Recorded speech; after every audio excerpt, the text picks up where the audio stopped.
Hello there, and thanks for joining me today on our program, Doctor Teach Me to Parent. You know, this is an incredible time in our life that parents are strained and stressed. They're home all day long. Kids are home all day long. Different arrangements for child care, different arrangements now for education. We've had to make adjustments and changes in our style of parenting and our format of family life and just how we function as a family and how effective we are as a parent to make changes at this time of required adaptability. And if you're a person who's adaptable, you probably handle this fairly well. But if you're a person who's not very adaptable and it's very hard to change, well, then this has been a very difficult time for you and an extra difficult, time for you. So what I'd like you to do is just kind of sit back and kind of take in our program today as we pick up the topic of effective parenting.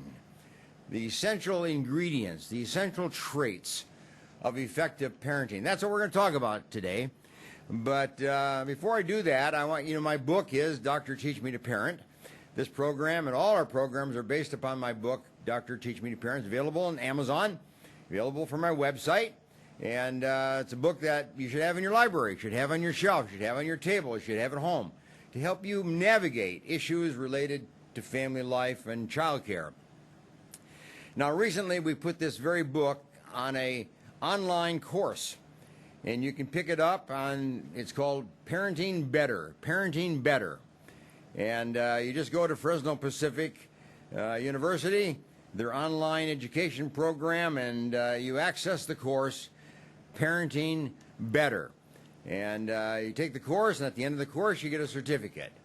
And if you are needing to take a parenting class because of divorce or because of some problem in your life that the court has recommended that you do that, this is a course that you might want to do. You can do it online, and especially today when so many things are being done online, take a class in parenting online. So it's called Better Parenting. I recommend it to you, and pick it up. It's there on the screen in front of you, and access it, and you can use it over the course of time. You don't have to use it in one day. You can use maybe one section a day and another section another day, or spread them out by weeks, and maybe over the course of 3 or 4 weeks or 3 or 4 months, you complete the course on Better Parenting. So you do it at your own pace. So I recommend it, to you. Now, as we look at the course and the class today on our topic of parenting and the effective skills and the effective traits of parenting, let me put it in perspective with this little quote. I always give us a quote at the beginning of the program and the end of the program, and today's quote is a very interesting one. It's right there in front of you. Parents train their children how later to train their own children. And that's really the essence of what parenting is about. You raise your children, and they then in turn later on raise their children. And they tend to raise their children as you raised them. So it's a very important task. It's a very important consideration. How are you doing as a parent? How are you raising your children? Because you're not only affecting your children, but you're affecting your children's children and their children. So you got grandchildren and great-grandchildren coming down the line. And as you as a parent, your job doesn't end when your children are 18. It doesn't end when your children are married and out of the home. Your influence, your effectiveness, your style of parenting goes on and is picked up by your kids, and then they pretty much imitate those same types of parenting skills in their own life as they become parents. So it's an important consideration, and you got to take a look at that. How am I doing as a parent? Now, as we look at the traits of effective parenting, the central traits of effective parenting, here's a couple things just keep in mind. There's no guarantee. You as a parent do the best you can. You as a parent think about it, plan, talk, get guidance, consult people, read, study, consider how best to raise your kids. You do all these things, and you do the very best you can in raising your kid on a day-to-day basis. But there's no guarantee. There's no assurance that your children or your child, no matter how you parent, will be a successful child or effective child or a achieving kind of a child in their life. So you need to have a kind of a perspective on this. You have to do the best you can. You have to gather information. You have to gather training. You have to gather ideas. You have to learn what other people do, what other people have learned, how other people benefit from experience, and how their experiences can benefit you. You need to do that in your own life so that you become as effective parent as you possibly can in raising your children, but still there's no guarantee of how your kids are going to respond, how they're going to handle that, and how they're going to become a young adult and an older adult. So that's related to a lot of different factors in life. I mean, for instance, we know that children from two-parent homes do better than children from a one-parent home. We know that children in a home where there's some form of religious thinking and training and experience do better than those where that's absent. We know that children in a home where there is kindness and there's gentleness and there's gratitude being expressed, we know that those children tend to do a little bit better. So there's a lot of factors that enter in as to why a child succeeds, why a child is successful, and why you are effective as a parent. So it's not just your own behavior, your own skill of parenting. It's the influence that your kids have beyond you and beyond the home as they interact in their home and interact in their neighborhood, interact in their school, interact in their church, interact in their community, and so on. All those factors, those social influences play a role, and you're just one of those. So you have to do your part well. You have to do your part conscientiously. You have to do your part with consideration. You have to do your part with seriousness and definiteness, if you will. But then from there on, you have to trust. You have to have faith. You have to have hope. And you have to allow your children to merge into the community of their life, merge into the world of their life, merge into the occupations of their life on their own and be their own person. You can't be there always, but you can do a good job in the early stages of life, because we know that as a child develops in the early stages, so will he tend to be in the later stages of life as well. Now, let me just put this in perspective, okay? Recently I came upon a book entitled The 7 Traits of Effective Parenting. 7 Traits of Effective Parenting was written by Daniel Herrera. Dr. Daniel Herrera is a licensed social worker, works for Focus on the Family and their child management and child family life department.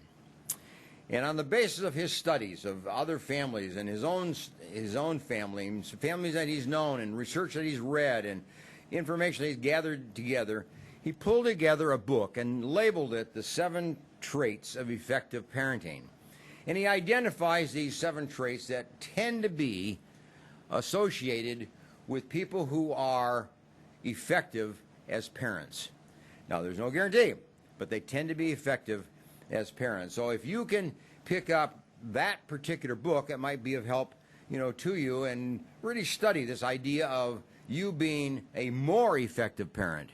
So I'll walk you through these 7 traits today so you get a kind of a handle on them and overview of them so you kind of know what we're talking about, and maybe you can incorporate them a little bit better in your own family life and how you parent your children at home. So what are the 7 traits? What are the traits that we tend to think of as what makes one parent more effective than another, a set of parents more effective than another? It's not income. It's not where you live. It's not the city in which you live. It's not your age. There are a lot of other factors that come to play, and he identifies 7 of them. What I'd like to do is just kind of walk you through 7 of them, and we'll see kind of how this applies to you. Start with grace and forgiveness. Grace and forgiveness in your home. You be the monitor, and you be the messenger of grace and forgiveness as a parent. Grace means that you tend to overlook some things. Grace means that you will just play certain behaviors and certain events down and not really make a big deal, of them. Grace gives you that sense of overlooking certain things and focusing on the things that are important, not on the things that are unimportant or less important. So grace means that, but forgiveness is a very important concept here. It's not just acknowledging that you did something wrong, but it's actually mending the fence. It's actually bringing people together that were apart because of something that happened. Forgiveness means that we re-merge our lives together, parent and child, child to child, parent to parent, husband to wife, etc. And that's what forgiveness is. You take something that's been broken, something that's been injured, something that's been damaged, and repair it by bringing it back together again. The other day in my office, I was talking to somebody that just went through a forgiveness exercise with a family member. For 20 years, they have not had favorable relationships. For 20 years, they've had strained relationships because of something happened 20 years ago. Never was dealt with, never was forgiven, never was overlooked. It was always the edge between them. So for 20 years, these family members were apart from each other and strained in their relationship. And then they now came to a point of bringing together this area of injury, went through an act of forgiveness, went through an act of sorrow, and rebuilt, mended their relationship, finally, after 20 years. Now they got their life, to live, together. I talked to another person not too long ago. 15 years of marriage. Identified as a perfect marriage, an excellent, excellent marriage. The husband did one thing that the wife did not appreciate. One thing that the wife did not appreciate, and she filed for divorce. That's kind of a inability to forgive. That's an inability to have grace. It's an inability to mend fences and bring people together. That's a mindset of separation, of division, of divide, of hurt, and adding hurt to hurt. So that's what we sometimes find in family relationships. This inability to have grace, this inability to have forgiveness. But effective parents have grace. Effective parents express forgiveness. They accept forgiveness. They move on in life after having forgiveness. Okay, that's number one. Number two is boundaries. Now, boundaries are a very important thing in a marriage. Boundaries are very important things in a family. Boundaries are very important in a family home. That means you respect the space of other people.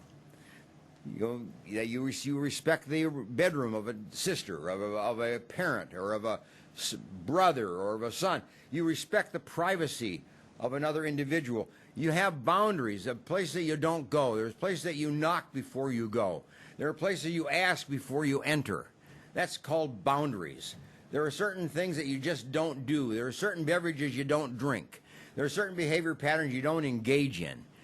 In other words, a boundary upon these kinds of beverages or these kind of activities or these kind of behavior patterns, whatever they might be. Boundaries are important. Boundaries are essential to giving safety to a family member, to a family unit, so that everybody feels safe and everybody feels comfortable with each other. So think of boundaries as just the important part of a family life that says you can do this, but you don't do that. You go here, but you don't go there. You enter here, but you don't enter there. It's that idea of setting up fences, setting up hedges, setting up certain kinds of patterns of behavior that are enjoyed, but then there are certain kind of patterns that are avoided. That's what boundaries happen to be. Okay, that's number two. In our 7 traits of effective parenting, okay, we have intentionality. Intentionality is a very important part of that as well. And that means that as a parent, you intentionally do certain things. You intentionally don't do certain things. You don't behave in certain ways because you're going to influence your kid in that way. So you don't do those kind of behavior. You intentionally do that. You intentionally praise your child. You intentionally talk to your child. You intentionally engage your child in activities. You intentionally visit with your child. You sit and talk. You take walks together. You ride places. You go on visits. You go on outings together. You intentionally do things to build relationships, to build bonds with your children and with your child or with your family. In other words, intentionality is you think through first what would be a good thing for that child, what would be a good thing for your family, and then do that good thing. Likewise, you think through what would be inappropriate kind of behavior to do for your family or in front of your family and encouraging your family, and then don't do those kind of things. So intentionality always has this twofold aspects. That what you do and that what you don't do. But you do it with thought. You do it with planning. You do it with forethought.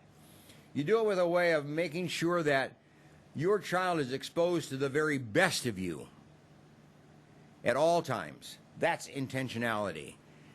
You want to be a good parent, so intentionally you become a good parent. You do the things that good parents do. That's why we're walking through this idea here about effective parenting. And what are the essential aspects of essential parenting? Because these are the things that parents can be encouraged to do. Encouraged to be intentional. Intentionally forgive. Intentionally give grace. Intentionally set up boundaries. You see? That's what intentionality is all about. Now, let me give you another one. Adaptability. Adaptability. That means you can accept change. You know, right now we are stretching family life in the area of adaptability. They've had to adapt to the kids being home all summer and now into the fall, and now not going to school but be home during the school day and using a different mechanism for school. That's required adaptability. It requires you to accept change. It requires you to make changes in your life. And those that cannot be adaptable, that cannot make changes, are going to add stress onto the entire family, create stress for everybody as well as for yourself. You have to learn to be adaptable. Changes occur. Things come up. The unexpected come up. And you need to be prepared to handle those things and know how to handle those things and be experienced in handling those kind of things. I always tell parents this: create a plan. And then just before that plan is carried out, change it. Make some change in it. So your child has the opportunity to learn how to adapt to changes for over something that they were anticipating and something they were planning on doing. Even if it's a very important thing to a child, make change so the child learns that change is possible, change can be done, and it's not the end of the world. Even good things can come from change, and then do something better, do something different. You see? Create this idea of change so that a child learns to accept change, make change, and be comfortable with change, and adapt to change. The kids that cannot accept change, the parents that cannot accept change, are rigid and compulsive. We're going to have a hard time in life. We're going to have a lot of stress in life because we live in a world that creates change. We live in a world that induces change, makes you change. You have to learn to be a person that can accept change, work with it, and make something good come from it. Maybe something better, come from it as you work with the idea of some kind of change that takes place in your life. So be adaptable. Plan for change. Make headway by just learning to think ahead. Learn how to make the idea of an option. We're going to do this, but if it doesn't work out, then we're going to do that. And if that doesn't work out, then we'll do something else. In other words, give thought down the line as to if something doesn't work out, what's the alternative? What's plan B? Always have that in mind. That's being adaptable. Okay, let's take another one. Another of the traits of effective parenting. I'm going to call it respect. Okay? Mr. Harita, our author of the book, 7 Traits of Effective Parenting, calls this respect. Every parent needs to respect the spouse, divorced, separated, or not, together, whatever. You have respect for each other. You treat people with respect. You treat people with honor. You treat people with kindness and gentleness. You respect the rights of others. You respect the privacy of others. You respect the freedom of others. You respect the personal space of others. Respect is a very important part of effective living, but certainly effective parenting. In other words, respect your children for the abilities that they have. Respect your children if they don't have certain abilities. If they don't have musical abilities, they don't have athletic abilities, respect that because they have other forms of ability, other skills. Respect the privacy of your children. Respect the property of your children, their toys, their games, their clothing, or whatever it might be. Have respect for that. Whether you like it or not, you can talk about it, but you can do that in a respectful manner. Respect just means that you look to each other. You look to other people with a sense of kindness, with a sense of caring, with a sense of compassion, and recognition that what is other person's property and ownership and so on is important to them, and you have to understand the importance of it to them. It just as you have things that are important to you, and you want your children, you want your family to recognize how important certain things are to you. In other words, we have mutual respect that way. You want the kids to respect you, and they want you to respect them. So as parents, high marks for respectability, to honor and to consider the rights and the privileges and the property and the space of each other. And when there needs to be discussion, there needs to be confrontation, there needs to be some oversight to that, it's something then to talk about, together. And that's where the family table comes together. So you come together and you talk about these things. If there's been a violation of respect, there's been a violation of space, there's been a violation of property, then bring it to the family and talk about it so those things don't happen again. Let's move on. Here's another one. He calls it love. He calls it love. Every family functions better under the flag of love, under the cloud of love, out of the sunshine of love. Love is a major component to child care and to child relationships and to family life. Kids need to know that they're loved. Children need to know that you love them. Children need to hear that you love them. Children need to feel that you love them. Children need to have the experience of love. Children need to have the touch of love, the words of love, the smiles of love, the facial expressions of love. That's what children need. You see, think of it this way. It's not so important that a child be loved. That's not so important. It's not so important that you tell the child that you love them. What is important, that the child believes that you love them. The child believes that when you say you love them, that you do. That they can believe your love, can accept your love, can ingratiate your love into their life, you see. So love is a critical component to family life, but you want your child to believe that he or she is loved.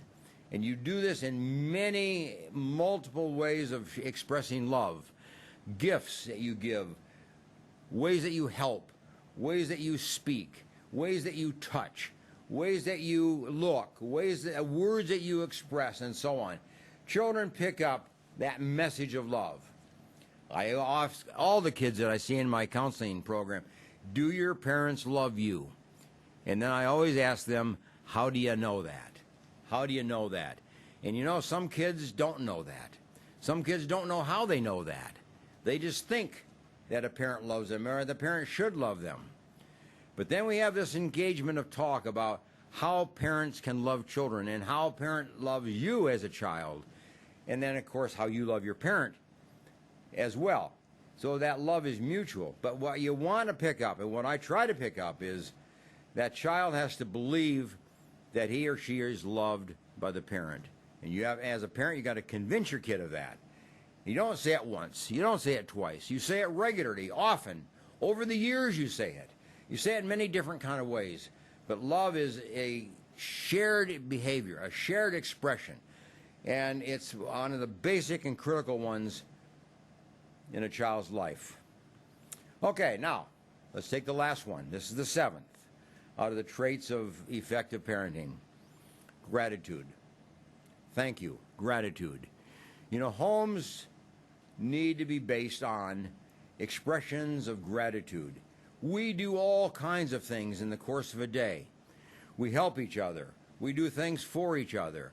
We do things that other people admire. We do things that other people are grateful for, are thankful for, appreciate and enjoy. But it's more than that. As a parent, it's important that you express in words and express in your bodily actions your gratitude for a child doing whatever he has done. If he's done his chores, be grateful for that. Thank and commend and express your gratitude for that child helping you with that particular chore. Whenever a child does something unexpected and you appreciate it, make sure words of gratitude are expressed. When a child enjoys some benefit of school and has gotten a good grade or produced some kind of a project of something, you need to be extremely grateful and have a lot of expressions of gratitude to that child for that particular project, for that particular action, or whatever it might be. You need to be a person that says thank you. You need to say it a lot of times, too. Now, as a parent, what we tend to do, we tend to criticize. We tend to scold. You know, we tend to put down. We tend to punish, right? Well, there's a rule of 4 that you need to keep in mind. If you punish a child, if you criticize a child, if you scold a child, it takes at least 4 compliments to overcome that one criticism, that one scolding, that one punishment. Now, some children might require 5 or 6 or 8 or 9 good things to overcome one bad thing. So just remember that if you are on the critical end of life and you are expressing a lot of criticisms to your child and you punish them in different ways and you put them down in different ways and you scold them in different ways, you have an obligation to the rule of 4.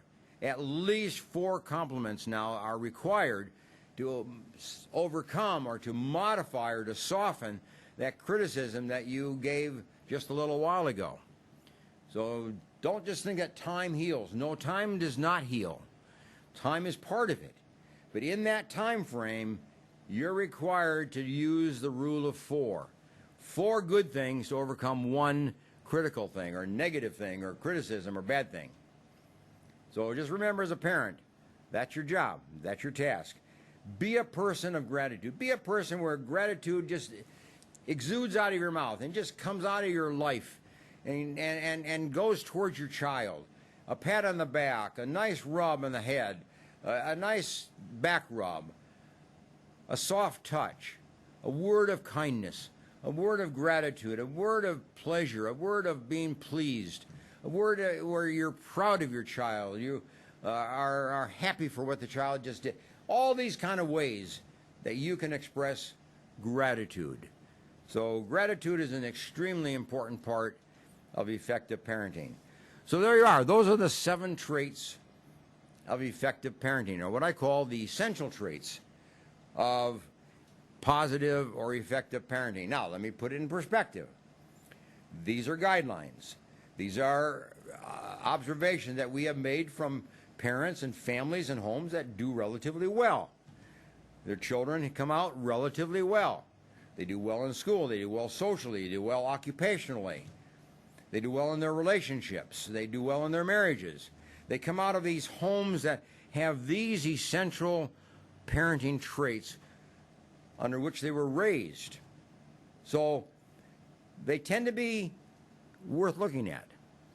They tend to be positive traits that you should aspire to and develop and try to acquire and become more skilled in as a parent. Even though there's no guarantee, your kids can turn out well or not well in spite of these kind of traits that you live by. But by and large, overall, my recommendation is that these 7 traits you take on as a objective. You take it on as a goal. You take them on as a way of life that you're going to incorporate into your own life and then certainly live out in the context of your family. And you know good and well that if you treat your family this way, you're going to treat other people this way as well. You're going to treat people that you work with in the same way. You're going to treat your spouse the same way. You're going to treat your parents the same way. You're going to treat your grandparents the same way. You're going to treat your friends the same way. In other words, these are going to be part of your life. It's going to be how your personality is expressed, how your behavior patterns are expressed. So it's not just being a parent to your child and living this way. It's being a person that is effective in life, effective in behavior, effective in enjoying relationships with all kinds of people, including your children, including your spouse, including your family, your extended family, your neighbors, and so on down the line. So think of these parenting traits as worthwhile to you in all of your areas of life, in all of your areas in which you will find yourself living and trying to make life work and make things effective and make your life as happy as you possibly can, while you're making others in your family as happy as they possibly can be. So be this kind of a person. Teach these kinds of behavior patterns by how you act yourself and how you live them out. And then whenever you see your kids developing these kind of behavior patterns, you see them being grateful, you see them being respectful, you see them adapting to certain situations, you see them forgiving, you see them kind of intentionally behaving in a certain way, praise them, commend them, reward them, reinforce them. Make sure that those behavior patterns that you see them developing in their own lives as children, you reward them for that, because that will strengthen that behavior, and it will be more likely to occur in their life as they grow older and interact with people in their life and work and go to school and do the various kinds of things they'll be doing in their adult years. In other words, you want to not only teach them these behavior patterns, model these behavior patterns, but reinforce them, reward them when they behave in this very same way. That's what your job is, as a parent. So there you are, the 7 essential traits of effective parenting. So we're going to take a little break here for the moment, and I'm going to come back and talk about another 7 traits that parents need to consider in their parenting process. We have grown up in a world that says children are intelligent if they have certain verbal skills. Kids are intelligent if they have certain performance skills, certain manipulative skills of various kinds. They can be a carpenter, or they can work in the trades, or whatever it might be. But there are 7 ways in which a child is smart. And we need to find out in which way your child is smart out of these 7 ways of being smart. That's your job as a parent. Help the child be smart in some ways, different ways, but also know how your child is smart among the 7 different ways of being smart. So we're going to take a look at that as we come back from our break, and get a cup of coffee and join me in a few minutes, okay? See you later.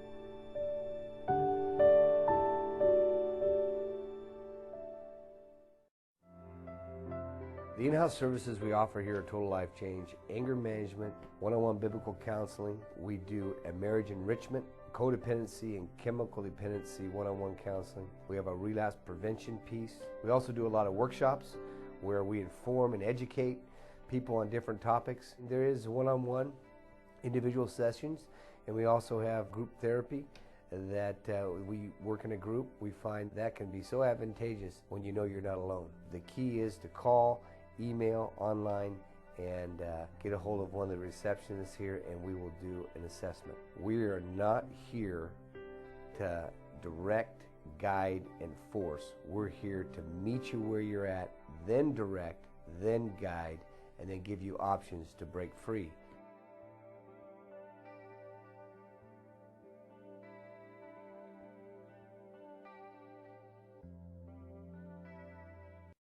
The Green Gables Care Home is a 24-hour assisted living facility for the elderly located in Clovis, California, offering spacious private and semi-private rooms which are wheelchair approved, catering to the special person in your life who needs attention and wants to live in a loving home environment. The Green Gables Care Home has assisted living in secured homes for elderly with Alzheimer's, memory loss, and for your loved ones needing assistance with their activities of daily living. Call 559-297-9438 and visit greengablescarehome.com.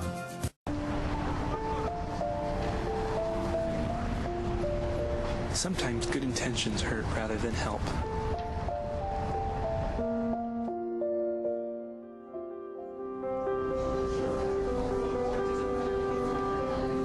For just $1.76 per meal, the Fresno Rescue Mission offers more than food. We offer hope. Please donate today.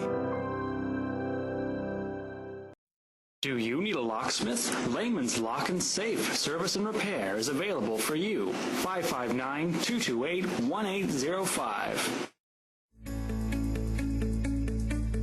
Gained a lot, learned a lot, and got a lot of love. If it weren't for the knowledge that I had gained from the classes at PCC, I probably wouldn't be the mom I am today. See, there it goes. I would love you to meet my son, Aaron. My situation was very difficult. I didn't know how my life was going to turn out. We graduated in June 2010, and we got married in July. And through family, the Pregnancy Care Center changed our lives. The Pregnancy Care Center was a huge, vital part in helping me walk through that pregnancy, in educating me and loving on me during that time.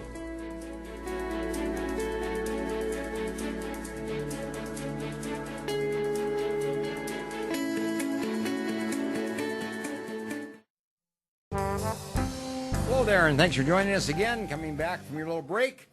And I hope you had a chance to digest just a little bit some of the traits that are known to be part of an effective home, effective parenting pattern, effective life, effective children. We just cover the essential traits, the 7 essential traits of effective parenting. And so digest them a little bit. Incorporate them. Learn to be one or learn to be the other a little bit more than you are now. Pick one and just kind of improve your skills in that particular area. You know, you can't be excellent in everything, but there are a couple skills there that maybe you need to improve. Maybe you need to be more adaptable. Maybe you need to be a little bit more forgiving. Maybe you need to be a little bit more respectful of others. And whatever it might be, just work on one or two and improve yourself and be grateful for that. And then work on another one after that.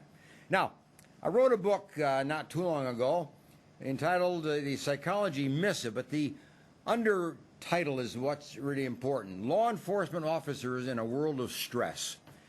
This book was written for young people who are considering law enforcement as a field of endeavor and a field of an occupation. They want to be a policeman. They want to be a probation officer.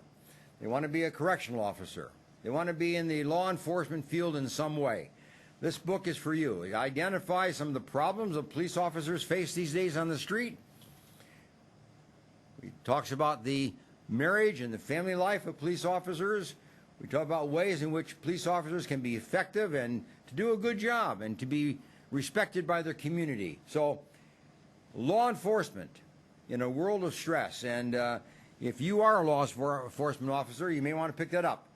If you're thinking of law enforcement as an occupation, as a field, pick it up. Go to Amazon.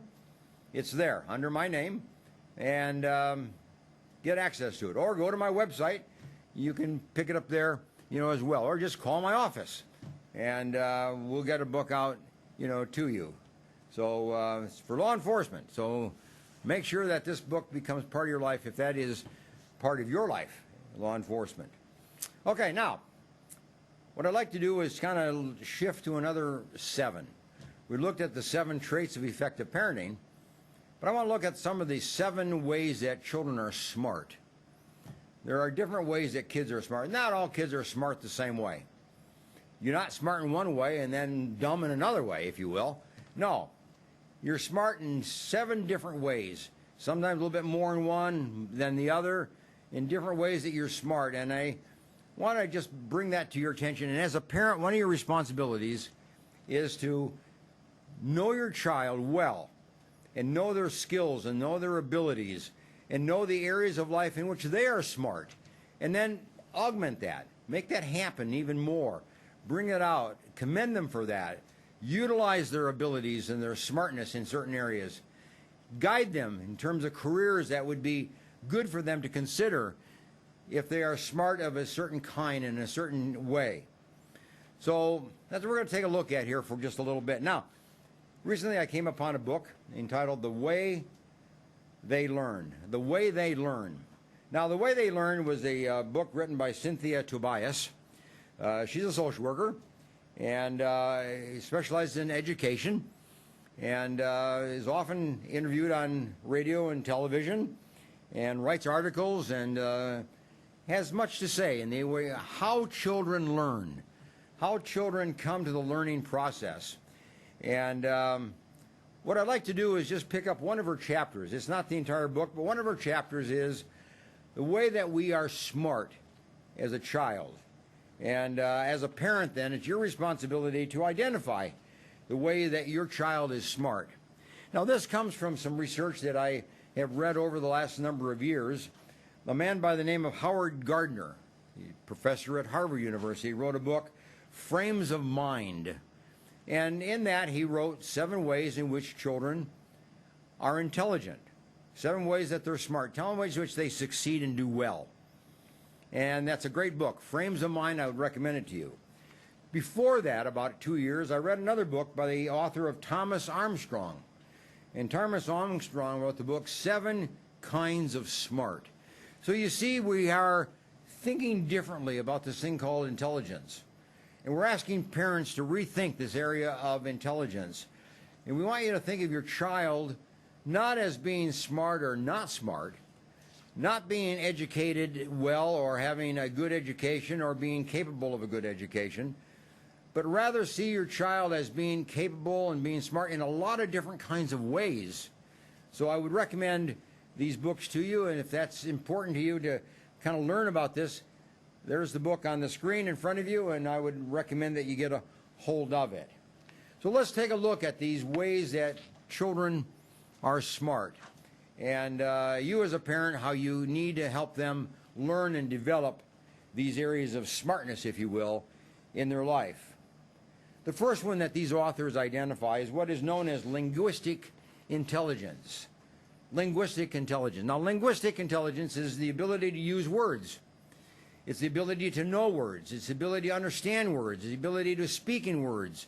The ability to express in words, put feelings into words, put ideas into words. It's that I take all this stuff that you think and feel and wonder about and put words to them so other people can know what you're thinking, know what you're feeling, know how you understand you in a certain way. So linguistic intelligence, the ability to learn words and use words in the course of your life every day with your friends, with your peers, in your classroom, at home, and so on. Be a person of words. And that's what you want to develop. Now, there are some kids who are innately strong in this area of using words. They have a good left brain, left side of the brain. And they understand words, and they think of words and learn words easily, and then use words easily. So they're known for their linguistic ability, the ability to express themselves and the ability to share themselves with others through words. That's one kind of smart. Now, we usually think of that kid as the one that does well in school, because schools depend upon words. School is based on words. So if you're linguistic in your orientation, you will tend to do well in school. You'll tend to do well in the occupations that require words. Law might be. Teaching, would be an occupation that you might go into if you have that ability to be linguistic in your smartness, if you will. Okay? Now, let's take a second one.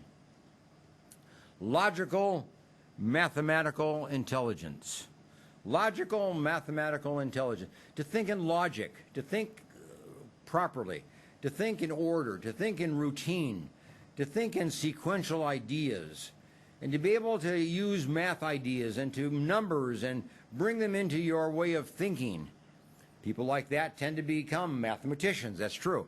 They tend to be CPAs, you know, they tend to be bookkeepers, you know, they tend to be people who are in the finance field, of helping other people with their finances, or bankers and different kind of investment brokers and so on.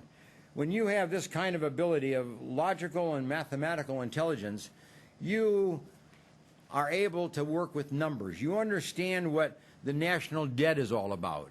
You understand what balancing a checkbook is all about. And you can do those kind of things. You can discuss those kind of things.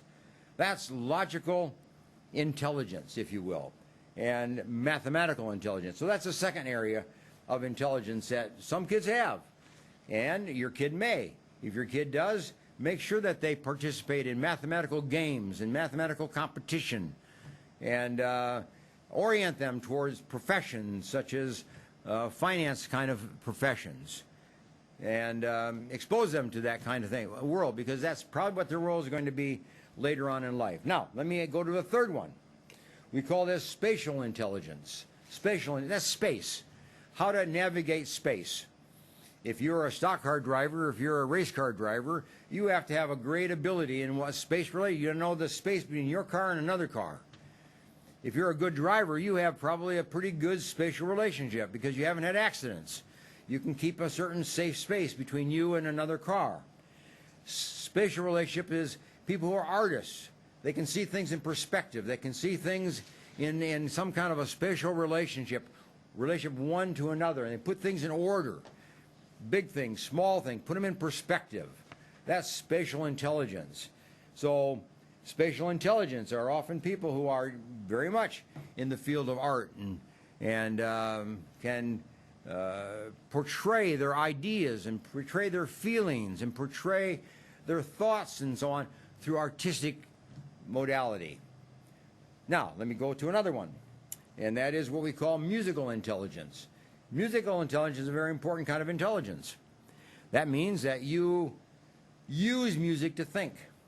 You use music to express your ideas, to share your ideas with others, to interact with the world, to perform before others, to carry an idea out, to make sure people understand what you think or how you feel. You do it through music. You do it through humming. You do it through guitar playing. You do it through piano playing. You do it through singing. You do it through yodeling. You do it in all different kinds of ways to have musical intelligence. You are a person who has a good right brain, a good right side of the brain, and music becomes a very important part of your life, and it's a way that you interact with the world. Now, unfortunately, schools often delete music from the curriculum when they have shortage of funds. That's happened over the years. Schools will have a musical program, and then they get short on funds, and then before you know it, that musical program is gone. And those kids that have musical skill, musical ability, musical intelligence, then are shortchanged.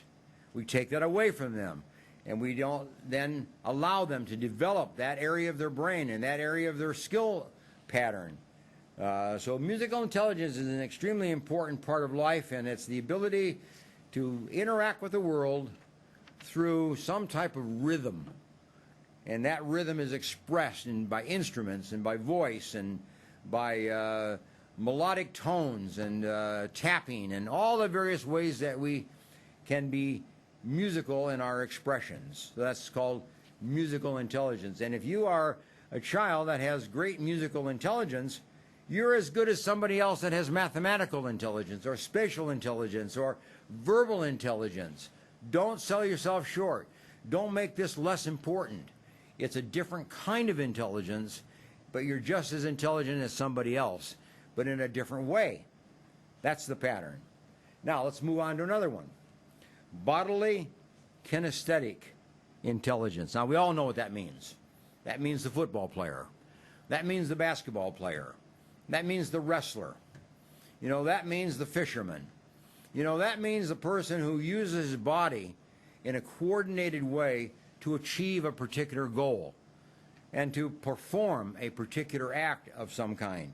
Bodily kinesthetic intelligence, using body agility, using body balance, using body strength to achieve, to succeed, to excel, to become successful. That's what athletics is all about. A group of guys, a group of gals who have bodily kinesthetic intelligence. They use their body to achieve goals. They use their ability to move their body in a coordinated way to succeed and to excel. That's bodily intelligence, and it's just as important and just as valid as any other form of intelligence. Now here's another one, what we call interpersonal intelligence. Interpersonal intelligence. Now we all know what that means. That means the person who's social. That's the salesperson that can talk you into buying something. You know, that's the radio announcer. You know, that's the person who has many different kind of friends, who becomes the president of organizations and the chairman of different groups and so on, and becomes the minister and becomes the teacher and so on. The one that has interpersonal skills that can bring people in and get people to think differently or to behave in a certain way or to take certain forms of action, whatever that might be. Interpersonal skill is very important. Now, that's just as important as athletic skill, just as important as musical skill, just as important as some kind of performance skill or artistic skill or whatever it might be. Social skill is valid and it's important. It's a form of intelligence. It's people who make life successful through their personality, through their words, through their socialization, through their social skills, through their interactional abilities. Let's take a look at the last one. Intrapersonal. I-N-T-R-A. Intrapersonal skill. Now, that's a skill that we often don't hear very much about. But intellectual ability is this. It's the ability to think within yourself. It's the ability to go off by yourself and sit in a corner and think of ideas. Think something through. Get in touch with yourself. It's the ability to do yoga. It's the ability to reflect. It's the ability to memorize. It's the ability to just think through issues on your own and then share them with others. You might write them. You might express them in some way with other people, but you come upon an idea within yourself. It's within your mind. It's within your soul. It's within your heart. There's a person that tends to spend time alone, spends more hours alone than with other people, doesn't mind being alone, doesn't feel lonely when being alone, feels comfortable being alone because they can be productive. They read, they think, they write, they organize their ideas, they understand things, they take puzzles and they solve them, they take problems and think them through. That's intrapersonal intelligence, and that's just as valid as any other form of intelligence. So there you are. Those are your 7 abilities, 7 traits of intelligence, if you will, 7 kinds of intelligence, 7 kinds of ways in which you interact with the world and do it successfully, do it positively, you know, do it in a manner that would be helpful to somebody else.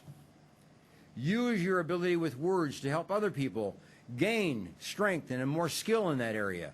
Use your ability in sports to help other people learn that ability and use their body in a productive kind of way.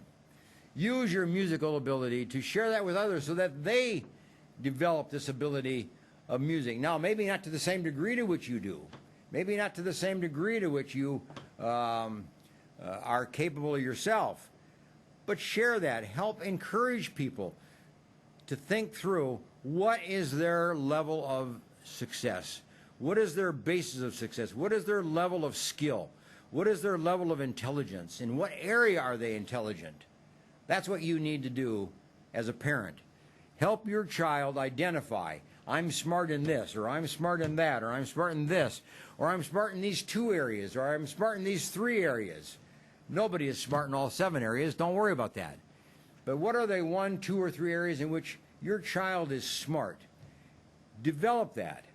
Help them understand that, appreciate that. Help them develop those skills even more to become smarter, if you will. And that will be the basis of your child interacting with his world and interacting with his community and interacting with people in his school, interacting with teachers, interacting with books, interacting with ideas, interacting with feelings.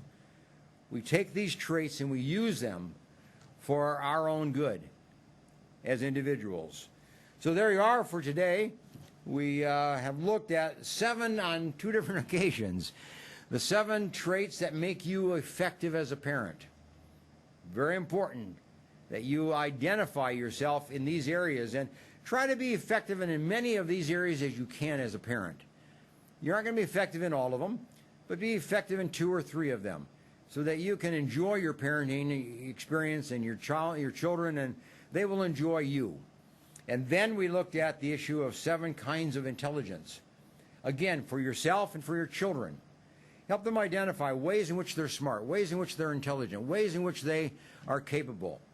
And then encourage them and praise them for their abilities. Recognize them, for their abilities. Okay? Now, to wrap us up today, I have another quote. And this quote is kind of an important one for you to kind of get a hold of and understand. Chances are you will be proud of your children if you give them reason to be proud of you. So it starts with you. You live a life for your children to be proud of you. And then later on, you will be proud of them because they're exhibiting the same kind of behaviors that you exhibited, and they adopted and they incorporated and they learned from you. So it's a learning process, and we carry it on from one generation to the next. You're the pivotal person as a parent. The way you behave will determine how they behave. What you learn will determine how they learn. The way that you interact and manage your life will be how they will interact and manage their life. Well, anyway, thanks for joining me today, and glad that you're with us. And we'll see you next week. Bye for now.